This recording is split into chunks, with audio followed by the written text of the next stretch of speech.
नमस्कार, मी पंजाब डक हवामान अभ्यासक। आज आहे 5 ऑक्टोबर 2024। आजपासून शेतकऱ्यासाठी अंदाज येत आहे, कारण की सर्व शेतकऱ्याचं विदर्भ असो, पश्चिम विदर्भ असो, पूर्व विदर्भ असो, मराठवाडा असो, सर्व शेतकऱ्याचं सोयाबीन काढणं चालू आहे। त्याच्यामुळे खास करून शेतकऱ्याला अंदाज देत आहे। तर सर्व शेतकऱ्याला ही अंदाज देत आहे, माझ्या शेतातून या ठिकाणावर सोयाबीन काढलं, सोयाबीन काढून पाळी केली, पाळी घालून लगेच रोटावेटर देखील करून टाकलं आणि या ठिकाणून फक्त आता चणा पेरण्याची तयारी आहे। आणि चणा कधी पेरणार आहे तर तुम्हाला सांगतो की ज्यावेळेस थंडी येईल, म्हणजे थंडी कधी ओळखायची, समजा की ज्यावेळेस आपल्या घरी खोबऱ्याचं तेल म्हणजे 10 ऑक्टोबर ते 20 ऑक्टोबर दरम्यान खोबऱ्याचं तेल कधी ज्यावेळेस घट्ट होईल की समजायचं आता हरभरा पेरायला हरकत नाही, गहू पेरायला हरकत नाही, आणि हे हरभऱ्याचं शेत आहे। आणि या ठिकाणून सर्व शेतकऱ्याचे अंदाज देत आहे। सर्व शेतकऱ्याला सांगू इच्छितो की राज्यामध्ये आज 5 ऑक्टोबरपासून राज्यामध्ये म्हणजे सगळीकडे काही पाऊस पडणार नाही म्हणून हा अंदाज लक्षात यायचा।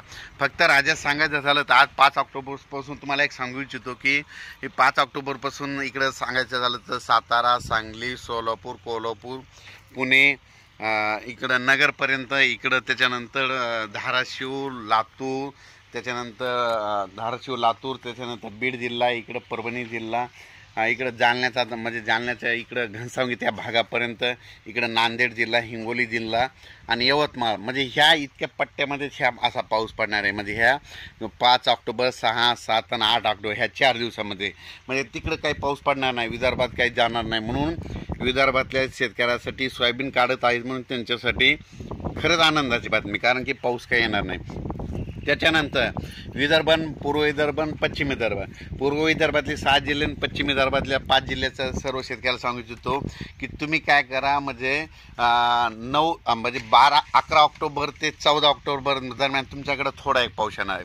म्हणून तुम्ही काय करा, 8-9 तारखेपर्यंत तुम्ही तुमचं सोयाबीन म्हणजे वळ्याला झाकण्याच्या किंवा सुडी झाकण्याची तयारी ठेवा।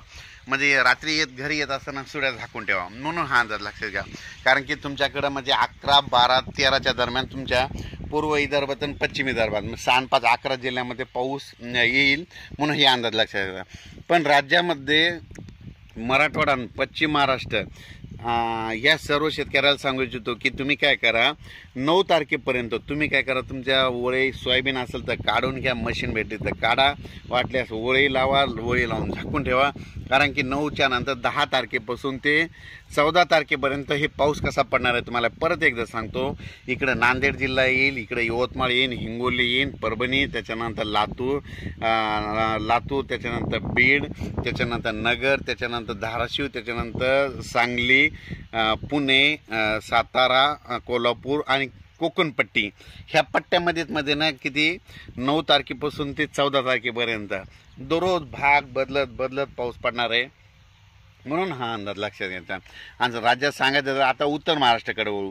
उत्तर महाराष्ट्रातल्या शेतकऱ्याचं काय झालं की आता त्यांचं कांदाचं रोप टाकायचं आहे, तर त्यांना एक आनंदाची बातमी, तुम्ही आता हे कांद्याचं रोप टाकायला काही हरकत नाही, कारण की आता म्हणजे तुमच्याकडे एवढा काही मोठा पाऊस पडणार नाही, म्हणून तुम्ही